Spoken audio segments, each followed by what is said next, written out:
Welcome to the latest edition of the CDA Institute's Expert Series. We recently spoke with Dr. Barbara Molas with the Canadian Network for Research on Terrorism, Security and Society about the rise of right-wing extremism during the COVID-19 pandemic in Canada, as well as the impact of the ongoing Freedom Convoy. Molas provides an overview of right-wing extremism in Canada. She also stresses that while the demands of some protesters are anti-democratic, the protests in Ottawa provide us with a good opportunity to better understand the roots of extremism and fine-tune how we respond as a society to acts of extremism. Here is an excerpt. So when we talk about extremist groups, and specifically right-wing extremism, we're talking about groups whose ideas on social politics, economics, and government would fall further to the right than the conservative mainstream right-wing politics. So usually when we talk about conservative mainstream politics, we're talking about those groups that endorse liberal democracy, only defending the status quo instead of like pushing for changes, which parties on the center left, like the Liberal Party, would stand for in theory. So the extremist ideology of the right is largely based on the belief that individuals are essentially different.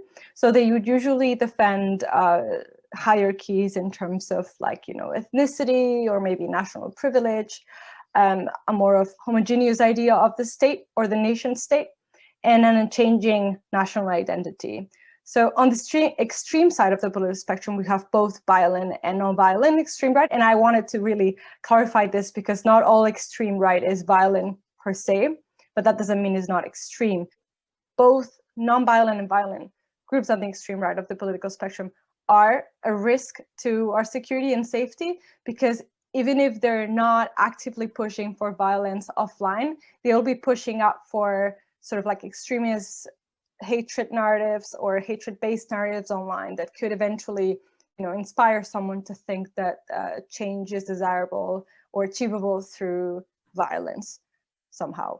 There's several good things about what's happening. The first one is that we're having the conversation about how effective our reaction to extremism can be, and how good we are at preventing, and how good we are at talking and acknowledging each other's thoughts, even when we think that someone else's thoughts are too extremist to listen to.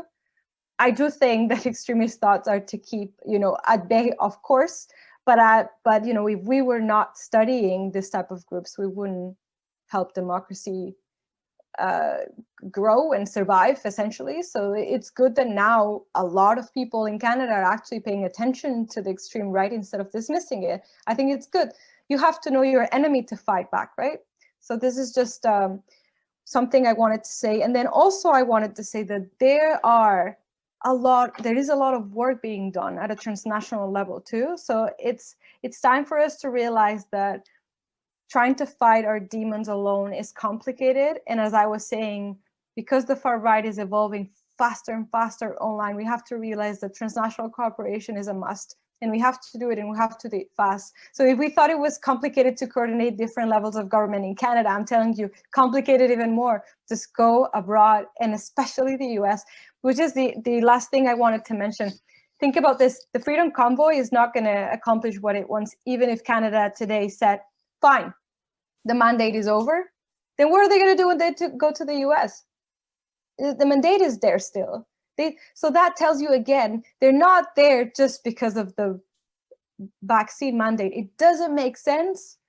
There's deeper concerns that we have to really think about to try and have a conversation, see if we can make things better.